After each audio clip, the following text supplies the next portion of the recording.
संभाजीनगरमधील एका मॉलमध्ये बिबट्या दिसला होता। होय, बिबट्या शहरात असल्यामुळे खळबळ माजलेली आहे। संभाजीनगरच्या उल्कानगरीत बिबट्याने धुमाकूळ घातलाय। हा बिबट्या चक्क मॉलमध्ये गेला होता। गेल्या 3 दिवसांपासून संभाजीनगरमध्ये बिबट्याचा सर्रास वावर सुरू आहे आणि त्यामुळे बिबट्या गेला कुणीकडे असा सवाल आता उपस्थित होऊ लागलाय। छत्रपती संभाजीनगरात बिबट्याची दहशत। मॉलमध्ये बिबट्या, शाळांनाही टाळ।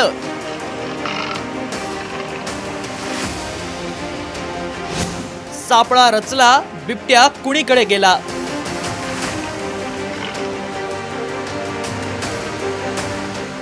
गेल्या 3 दिवसापासून छत्रपती संभाजीनगरात एका बिबट्याने दहशत निर्माण केली आहे।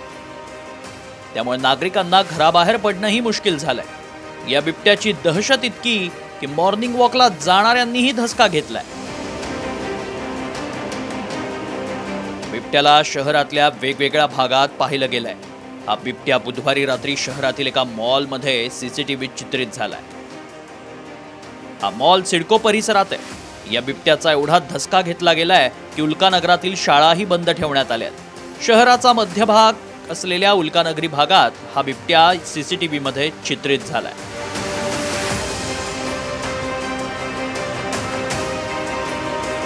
बिबट्यासाठी या भागातही ट्रॅप लावण्यात आलेत। सर्च ऑपरेशन हाती घेण्यात आलं असून त्यासाठी 6 पथकं तैनात करण्यात आली आहेत। वन विभागाचे एकूण 100 कर्मचारी या मोहिमेत सहभागी झालेत। एक पथक नाशिकवरून आलंय, शिवाय गनमॅनचाही त्यात समावेश आहे। गेल्या 3 दिवसांपासून बिबट्या वन विभागाच्या हाती लागलेला नाही।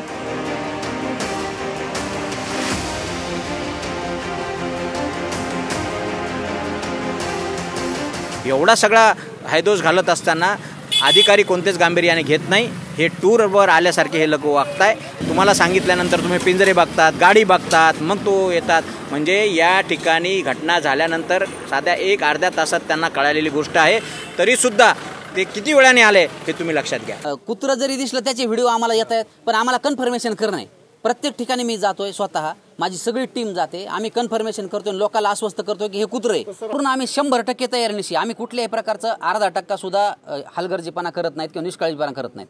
त्याच्यामुळे आमचे शर्तीचे प्रयत्न चालू आहेत हे सगळं म्हणजे त्याला पकडण्यासाठी। 70 तासांपासून बिबट्याचा शोध सुरू आहे। 100 जणांचं पथक तैनात करण्यात आलंय। परिसरातील शाळा बंद ठेवण्यात आल्यात। मॉलमध्येही बिबट्याचा वावर आढळलाय। असं असलं तरी 3 दिवसांनंतरही बिबट्याचा सुगावा लागलेला नाही। त्यामुळे बिबट्या मॉलमध्ये फिरून पुन्हा जंगलात निघून गेला की काय अशीही शक्यता आहे। मात्र त्यामुळे शहर बिबट्याच्या दहशतीत आहे। ब्युरो रिपोर्ट, साम टीव्ही।